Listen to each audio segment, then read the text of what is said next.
رات کی آخری نماز وطر ہے، اس میں کھڑے ہو کے اللہ تعالیٰ سے یہ وعدہ کرتے ہیں وَنَخْلَعُ وَنَتْرُكُ مَن يَفْجُرُكَ، مولا جو تیرا نہیں ہے وہ میرا بھی نہیں ہے۔ غور کریں کہ میرے دل کے اندر جو رب کے نافرمان ہیں ان کے لیے نفرت ہے۔ بچوں کی تربیت یوں کی ہے، کہا کہ اگر یہ رب کے وفادار بنے تو رب دے گا، میں جمع کیوں کروں؟ یہ اس کے وفادار نہ بنے تو پھر میں ان کے لیے جمع کیوں کروں؟ رشتہ داروں کے ساتھ تعلق توڑنا حرام ہے، ہاں اگر وہ رب کے نافرمان ہیں، رب کے غدار ہیں تو پھر ان سے تعلق توڑنا فرض بن جاتا ہے۔ اللہ الرحمن الرحیم فَإِن تَوَلَّوْا فَإِنَّمَا عَلَيْكَ الْبَلَاغُ الْمُبِينُ يَعْرِفُونَ نِعْمَةَ اللَّهِ ثُمَّ يُنْكِرُونَهَا وَأَكْثَرُهُمُ الْكَافِرُونَ۔ پہلی آیہ مبارکہ میں اللہ تبارک و تعالی نے کریم آقا صلی اللہ علیہ وآلہ وسلم کی منصب مبارک کی ذمہ داری کی انتہا کو بیان فرمایا۔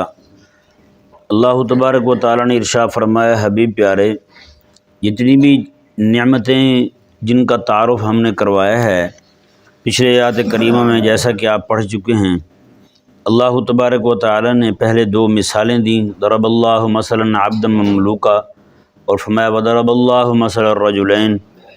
پھر اللہ تبارک و تعالی نے آیت نمبر 78 میں انسانوں کی پیدائش کا اور انہیں علم عطا فرمانے کا، کان، آنکھیں اور دل عطا فرمانے کا اپنا انعام جتلایا۔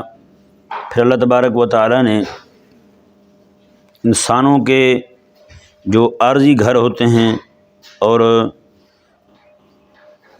ہمیشہ کے لیے جن گھروں کو بناتے ہیں ان کا ذکر کیا، پھر عارضی ٹھکانہ سائے کا ذکر کیا، پھر دو لباسوں کا ذکر کیا۔ ان ساری نعمتوں کو بیان فرمانے کے بعد اللہ تعالیٰ نے فرمایا کہ محبوب پیارے یہ نعمتوں کی پہچان کروانے کے بعد بھی اگر کوئی توحید کو نہیں مان رہا، آپ کے پیغام حق کی طرف متوجہ نہیں ہو رہا، تو آپ کی ذمہ داری یہ نہیں ہے کہ اب بھی آپ ان کو ایک ایک کو پکڑ کے ان کو سمجھاتے رہیں۔ آپ نے اتمام حجت کر دی ہے، ایک بار بتا دیا ان کو کہ نفع والی شے یہ ہے، نقصان والی شے یہ ہے۔ اب اگر وہ نہیں مان رہے تو حبیب پیارے آپ سے قیامت والے دن نہیں پوچھا جائے گا، آپ سے نہیں پوچھا جائے گا کہ انہوں نے انکار کیوں کیا تھا۔ اللہ تبارک و تعالیٰ نے ارشاد فرمایا فَإِن تَوَلَّوْا، میں اگر اب بھی وہ پیٹھ پھیریں اور پھر جائیں وہ ایمان نہ لائیں، فَإِنَّمَا عَلَيْكَ الْبَلَاغُ الْمُبِينُ، حبیب پیارے آپ کے ذمہ صرف کھول کر بیان کر دینا ہے، بس وہ آپ نے کر دیا ہے، آپ کی ذمہ داری پوری ہو گئی۔ سمجھا گئے جی؟ اور یہی والدین پر ہے، بچے بڑے ہو جائیں، بچپن میں بات مانتے رہتے ہیں، نماز پڑھتے رہتے ہیں، جب بڑے ہو جائیں تو پھر بات نہیں مانتے، تب جو ہے وہ والد پر یہ لازم ہے کہ اس کو اتمام حجت کر دے، اس کو بتا دے کہ یہ نفع والی شے ہے، یہ نقصان والی شے ہے، یہ اللہ تعالیٰ کے حکامات ہیں، یہ اللہ تعالیٰ کی مرضیات ہیں، اسے پسند ہیں چیزیں، یہ اللہ تعالیٰ کی ناپسندیدہ چیزیں ہیں۔ اگر پھر بھی وہ نہیں مانتا تو پھر وہ گناہ ثواب اسی کے کھاتے میں ہے۔ سمجھا ہے نا جی؟ ہاں، اس نے ذمہ داری ادا کر دی ہے۔ ہاں، اس ذمہ داری کے ادا کرنے کے بعد پھر جو حکم الہی ہوتا ہے بندہ اس کا پابند ہوتا ہے۔ نہیں سمجھ آیا؟ اگر وہ اللہ تعالیٰ کا فرما بردار نہیں بن رہا تو پھر مقاطعہ کی صورت ہوگی، والد اس کے ساتھ قطع تعلقی کر لے۔ یہ وہی ہے جو ہم ہر نماز میں کھڑے ہو کے وطر میں رات کو اللہ تعالیٰ سے وعدہ کرتے ہیں، رات کی آخری نماز وطر ہے۔ کیا ہے؟ وطر ہے۔ اس میں کھڑے ہو کے اللہ تعالیٰ سے یہ وعدہ کرتے ہیں وَنَخْلَعُ وَنَتْرُكُ مَن يَفْجُرُكَ، مولا جو تیرا نہیں ہے وہ میرا بھی نہیں ہے۔ جی، نخلع وَنَتْرُكُ مَن يَفْجُرُكَ، جو تیرا نافرمان ہے نا میرا اس کے ساتھ تعلق ہو نہیں۔ یہ اللہ تعالیٰ کے ساتھ روز کا عہد ہے بندہ مومن کا، اور رات کی آخری نماز میں اور آخری رکعت میں۔ نہیں سمجھ آیا؟ قرأت قرآن کے بعد بھی آخری عمل یہی رکھا اللہ تعالیٰ نے، جس سے بندے کو کہا کہ تم میرے ساتھ وعدہ کر، بندے کو کہا کہ تم میرے ساتھ وعدہ کر، تاکہ کہ یہ نہ کہے مولا میں سارے دن کا تھکا ہوا تھا مجھے تو یاد نہیں رہا۔ یہ نہیں اللہ تبارک و تعالیٰ نے رکھا کہ یہ دعائے قنوت جو ہے اس کو فرضوں میں رکھ دیا جائے، نہ فرض سنتے پڑھ لے، فرض پڑھ لے، سارا کچھ پڑھنے کے بعد جب وطر پڑھنے لگے آخر میں تو آخری رکعت میں رکھا، یہ وعدہ کر کے گھر جائے تو اسے یاد رہے کہ میں ابھی اللہ تعالیٰ سے وعدہ کر کے آ رہا ہوں، مولا جو تیرا نافرمان ہے میں اس کے ساتھ تعلق نہیں رکھوں گا۔ بتائیں کتنا بڑا وعدہ ہے۔ آج بتائیں نا، ہمارے سچی ویسے اگر کبھی غور کریں کہ میرے دل کے اندر جو رب کے نافرمان ہیں ان کے لیے نفرت ہے، جو میرے نافرمان ہیں ان کے لیے نفرت ہوگی، جو میری بات نہیں مانتے ان کے لیے میرے دل میں نفرت ہوگی، بغض ہوگا، حسد تک بات پہنچی ہوئی ہوگی۔ لیکن جو میرے رب کے نافرمان ہیں، یہ نفس جو ہے ایسا فرعون ہو گیا ہے، یہ نعوذ باللہ من ذالک، یہ اپنی رکھتا ہے رب کی نہیں رکھتا ہے، یہ حال ہو گیا ہے۔ سچی بات ہے، اللہ تبارک و تعالی رحم والا معاملہ فرمائے۔ آج کون باپ ایسا جو بیٹے سے اس کے نماز نہ پڑھنے کی وجہ سے ناراض ہوتا ہو؟ ہیں کتنے باپ ہیں ایسے جو بیٹے سے اس لیے ناراض رہتے ہیں، یار اس نے قرآن نہیں پڑھا۔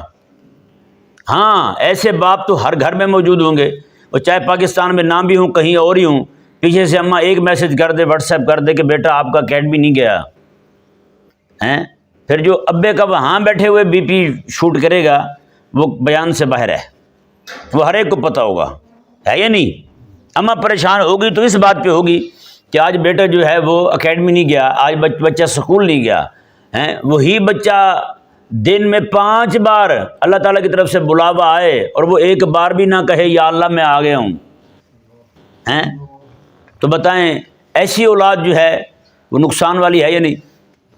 اور ایسی اولاد کو انسان پالتا ہی رہے۔ اس لیے میں کہتا ہوں پیسہ وہی آپ کے نفع کا ہے بھائی جو آپ نے دین پہ لگا دیا ہے۔ دین پہ لگا دیا مطلب آپ کے اکاؤنٹ میں جمع ہو گیا، آپ کے کھاتے میں چلا گیا پیسہ۔ اگر آپ ایسی بے نمازی اولاد پال رہے ہیں، لبرل اولاد پال رہے ہیں جو اللہ تعالیٰ کے حکم کو کچھ نہیں سمجھتی، اذان ہوتی رہے انہیں پرواہ ہی نہ ہو کہ اللہ تعالیٰ نے بلایا ہے، بتائیں ایسی اولاد پال کے یہ کہہ کے جائیں گے یا اللہ یہ میں نے اولاد پالی ہے جو تیری نافرمان ہے؟ میرے آقا علیہ السلام تو فرماتے کہ بندہ جب چلا جاتا ہے نا، اس کی جانے کے بعد سارے معاملات ختم ہو جاتے ہیں، 3 نیکیاں ایک میں 7 ہیں، مختلف احادیث مبارکہ ہیں، میں کہ یہ نیکیاں اس کی جانے کے بعد ختم نہیں ہوتی، میں کو بندہ اپنی نیک اولاد چھوڑ گیا ہے، جانے کے بعد وہ اولاد جو ہے اس کے لیے دعا مانگتے رہے، حضور فرماتے ہیں کہ وہی اولاد اس کے لیے نیکیوں کے جاری رہنے کا سبب ہے نا۔ امام کو روٹی دے دی جائے تو اس کا حساب ہوتا ہے، مولوی صاحب آپ روٹی کھاتے ہیں، وہ کام بھی کرتے ہیں نہیں کرتے ہیں، وہ اولاد جسے عرصے سے پال رہے ہیں ہم، سمجھیے وہ بھی اللہ کی بنی یا نہیں بنی؟ جیسے میں نے اس دن بتایا تھا ایک بزرگ کا کہ وہ اپنے بچوں کے نام جو اصل رکھے تھے وہ نہیں لیتے تھے، اور نام رکھے ہوئے تھے سبزیوں کے نام پہ، فرمایا اگر یہ میرے حبیب علیہ السلام کے فرما بردار بنے تب میں ان کا اچھا نام لوں گا، تب میں ان کا جو نام میں نے رکھا ہے نا وہ پکارا کروں گا، اگر میرے حبیب کے نہیں بنتے تو پھر میں نے کیا کرنا ہے ان کا؟ بتائیں نا۔ حضرت ایک بہت بڑے محدث تھے، ان سے کسی بندے نے کہا، انہوں نے کہا جی حضرت کوئی جو ہے نا مجھے بات سنائیں۔ انہوں نے کہا کہ بیٹا سنی سنائی سنو گے یا دیکھی ہوئی سنو گے؟ سنی سنائی سنا دوں یا دیکھی ہوئی سنا دوں؟ انہوں نے کہا حضرت دیکھی ہوئی سنا دیں، کیونکہ جو دیکھی ہوتی ہے نا وہ معائنہ جو ہوتا ہے وہ خبر کی طرح نہیں ہوتا، خبر تو سنی ہوئی ہوتی ہے، ممکن ہے بتانے والے سے اونچ نیچ ہو گئی ہو، کوئی مسئلہ ہو گیا ہو، جو شاید بندہ خود دیکھ لیتا ہے اس جیسی تو کوئی بات نہیں رہتی پھر۔ انہوں نے کہا جی میں نے ایک حاکم کا نام لیا، بہت بڑا حاکم تھا، کہا میں نے اس کے بیٹوں کو دیکھا ہے، جب وہ فوت ہوا تھا ایک ایک کے کھاتے میں کروڑوں روپیہ آیا تھا، ہزاروں کی تعداد میں جانور آئے تھے، ہزاروں کی تعداد میں سونے کے سکے آئے تھے، اتنے بڑے باغات آئے تھے۔ کہا کہ کچھ عرصہ گزرا، اس کے بیٹے جو تھے ان کو میں نے اپنی آنکھوں سے گلی کے اندر بھیک مانگتے ہوئے دیکھا ہے، گلی کے اندر بھیک مانگتے دیکھا میں، اتنا پیسہ دے کے گیا۔ اور کہا کہ حضرت عمر بن عبدالعزیز رضی اللہ تعالیٰ عنہ کو بھی دیکھا ہے، وہ جب دنیا سے جانے لگے تھے تو ان کے کھاتے میں ٹوٹل اتنے پیسے تھے کہ ان کی کفن دفن کا انتظام ہوا تھا۔ اور حضرت عمر بن عبدالعزیز رضی اللہ تعالیٰ عنہ کو بھی کہا گیا تھا آپ اپنے بچوں کے لیے کچھ بنا لیں۔ حضرت عمر بن عبدالعزیز رضی اللہ تعالیٰ عنہ نے فرمایا تھا اگر میرے بچے میرے اللہ کے وفادار رہے تو میرا اللہ اپنے وفاداروں کو کبھی رسوا نہیں کرتا، میرے رب کے وفادار رہے تو میں پھر مجھے جمع کرنے کی کیا ضرورت ہے، وہ خود مالک ہی دیکھ لے گا۔ اور انہوں نے کہا کہ اگر یہ مالک کے وفادار نہیں بنتے تو پھر ایسے غداروں کے لیے میں جمع کر کے کیوں جاؤں؟ سمجھ نہیں آیا؟ آج بتائیں نا ذرا، جب والد یہاں سے جائیں اور بیٹا گھر میں سوئے ہو نماز پڑھے بغیر، ذرا منہ چوم کے بندہ کہے تو صحیح، ہاں یہ میری زندگی ساری کی کمائی کس کھاتے میں ڈالی ہے تو نے یار؟ تو انہوں نے کہا کہ پھر میں نے حضرت عمر بن عبدالعزیز رضی اللہ تعالیٰ عنہ کے بیٹوں کو دیکھا، حاکم کی طرف سے اعلان ہوا کہ جہاد پہ جانا ہے۔ کہا کہ حضرت عمر بن عبدالعزیز رضی اللہ تعالیٰ عنہ کے جو بیٹے تھے ان میں سے ایک ایک بیٹا سینکڑوں گھوڑے لے کے آیا تھا اللہ تعالیٰ کی راہ میں جہاد کے لیے دینے کے لیے، جس کا ابا کچھ نہیں چھوڑ کے جا رہا ہے۔ اور بچوں کی تربیت یوں کی ہے، کہا کہ اگر یہ رب کے وفادار بنے تو رب دے گا، میں جمع کیوں کروں؟ یہ اس کے وفادار نہ بنے تو پھر میں ان کے لیے جمع کیوں کروں؟ قربان جائیں، کیا فکر تھی ہمارے بزرگوں کی یار ویسے ہیں؟ وہ فکر ہمارے اندر آ جائے، سچی کیا بات ہے، زندگی ساری ہم پالتے رہتے ہیں بچوں کو، اور وہ بچے جو ہیں جو بچے ہمارے رب کے نہیں بنے وہ ہمارے کہاں بنیں گے؟ بتائیں۔ اللہ اکبر کبیرہ۔ اللہ تبارک و تعالیٰ نے ارشاد فرمایا تو یہ ہم پر بھی ذمہ داری جو ہے نا وہ اتنی بنتی ہے، پہلے پہنچا دیں، پہنچانے کے بعد اگر وہ مان جائیں وفاداری پہ آ جائیں تو ٹھیک ہے، اگر وہ رب کی وفاداری قبول نہیں کرتے تو پھر ان کے ساتھ مقاطعہ بنتا ہے۔ بھائی کیا بنتا ہے؟ مقاطعہ بنتا ہے۔ حضرت عبداللہ بن عمر رضی اللہ تعالیٰ عنہما نے اپنے بیٹے کو ایک بار حکم فرمایا تھا شریعت مبارکہ کے حوالے سے، آگے سے بچے نے کوئی اور بات کر دی تو حضرت عبداللہ بن عمر رضی اللہ تعالیٰ عنہما نے زندگی ساری اپنے اس بیٹے سے بات نہیں کی، آپ کا وصال یوں ہی ہو گیا، بیٹے سے بات نہیں کی۔ کہا میں تو یہ حضور کی حدیث سنا رہا ہوں تو ادھر ادھر کی باتیں کرتا میرے سامنے، صرف ایک بات کی تھی بچے نے، وہ بھی ادب میں، کہا حضرت بابا حضور یہ معاملہ یہ ایسے ہے ہیں، بس حضرت عبداللہ بن عمر رضی اللہ تعالیٰ عنہ زندگی ساری اپنے بیٹے سے نہیں بولے، ایسے روانہ ہوئے ہیں دنیا سے۔ میں تو یہ حضور کی حدیث سنا رہا ہوں تو آگے اب بتائیں، انہوں نے حضور کی حدیث سنائی، آگے سے انہوں نے کوئی اور بات کر دی تو حضرت عبداللہ بن عمر زندگی ساری نہیں بولے۔ یہاں جو بندہ روزانہ 5 بار کی اذانوں کو اگنور کر رہا ہے اس کا کیا بنے گا؟ بتائیں۔ وہ اللہ تعالیٰ کی طرف سے آواز دے رہا ہے ابھی آجا مسجد میں، اسے اپنے کام پڑے ہوئے ہیں، اللہ تعالیٰ کی طرف سے آواز آ رہی ہے آجا نماز پڑھنے کے لیے، وہ کہتا ہے دوست بیٹھے ہوئے ہیں، یار بیٹھے ہوئے ہیں، فلان بیٹھا ہوا ہے، ڈھمکان بیٹھا ہوا ہے، اور اس کو وقت نہیں مل رہا اللہ تعالیٰ کی بارگاہ کی طرف متوجہ ہونے کا۔ اللہ تعالیٰ نے یہاں یہی کیا ہے، یہاں گو کہ یہاں بیان نہیں ہوا، اللہ تعالیٰ نے فرمایا کہ فَإِن تَوَلَّوْا، حبیب پیارے یہ اگر پیٹھ پھیرتے نا تو پھر آپ کے ذمے سے پہنچانا ہے، آپ نے پہنچا دیا ہے، آپ اپنا منہ پھیر لیں ان سے، بس آپ توجہ ہی پھیر لیں ان سے، ان کی طرف توجہ ہی نہ دیں آپ۔ فَأَعْرِضْ عَنْكَ فَأَعْرِضْ عَنِ الْمُشْرِكِينَ، اللہ نے فرمایا حبیب پیارے مشرکوں سے آپ اپنا چہرہ مبارکہ پھیر لیں۔ عارض اراد سے ہے، اراد مطلب چہرہ پھیرنا، بس ٹھیک ہے جی جاؤ۔ جب بندہ اللہ تعالیٰ کے حکم کی طرف نہ آئے تو اس سے یوں مقاطع کا حکم ہوتا ہے، اللہ تعالیٰ امام الانبیاء علیہ السلام کو فرماتا ہے کہ قطع تعلق کر لیں۔ سمجھ آئے نہیں سمجھ آیا؟ اپنے رشتہ داروں کے ساتھ تعلق توڑنا حرام ہے، ہاں اگر وہ رب کے نافرمان ہیں، رب کے غدار ہیں تو پھر ان سے تعلق توڑنا فرض بن جاتا ہے۔ کیا بن جاتا ہے؟ فرض بن جاتا ہے۔ اگلی آیت مبارکہ ذرا دیکھیں، اللہ تعالیٰ نے ارشاد فرمایا یعرفون نعمت اللہ ثم ینکرونہا، میں کہ یہ مشرک جو ہیں یہ اللہ کی نعمت کو تو پہچانتے ہیں، ثم ینکرونہا پھر انکار کر دیتے ہیں، پھر انکار کر دیتے ہیں۔ یہ ذہن میں رہے کہ پہچان کے انکار، جب پہچان ہی لیا تو اس کا انکار کیسے ہوا، یہ ذہن میں رہے۔ اس کے کئی سارے محامل مفسرین کرام علیہم الرحمہ نے بیان کیے ہیں۔ ایک تو فرماتے ہیں کہ وہ جب آقا علیہ السلام نے ان کو نعمتوں کی پہچان کروائی یہ آیات کریمہ پچھلی پڑھ کے، ہاں بھی بتاؤ یہ گھر اللہ نے دیا ہے، انہوں نے کہا جی اللہ نے دیا ہے۔ فرمایا کہ پھر عبادت کسی اور کی کیوں؟ تو انہوں نے کہا ٹھیک ہے اللہ نے دیا ہے لیکن دلوایا ہمیں ہمارے بتوں نے، سمجھ آیا نا؟ وہ نعمتوں کے اس بات کے انکاری نہیں تھے کہ نعمتیں اللہ نے پیدا کی ہیں، اس کو مانتے تھے. اس بات کے بھی انکاری نہیں تھے کہ دینے والا اللہ ہے، یہ بھی مانتے تھے. وہ یہ مانتے تھے حقیقی طور پہ عطا فرمانے والا اللہ ہے. وہ کہتے تھے ہمیں جو مل رہی ہے نا، ہمارے تک پہنچنے میں دخیل اور عمل جو ہے وہ ہمارے بتوں کا ہے. ہاں، یہ ان کے صدقے میں، انہی کے قدموں کی خیرات ہے، ہمیں مل رہا ہے. اللہ نے فرمایا یعرفون نعمت اللہ، پہچان لیا انہوں نے، ثم ینکرونہا، پھر انکار کر دیا. انکار کیسے کیا؟ کہ یہ کہا کہ جناب دیتا تو اللہ ہے لیکن دیتا ان کے صدقے سے ہے. اللہ نے فرمایا کہ درمیان میں میرے شریکوں کو لے آئے ہیں، میرے شریک جو انہوں نے بنائے ہوئے ہیں ان کو درمیان میں لے آئے ہیں. دیکھ بتائے نا رب اللہ تعالیٰ کتنا غیرت مند ہے.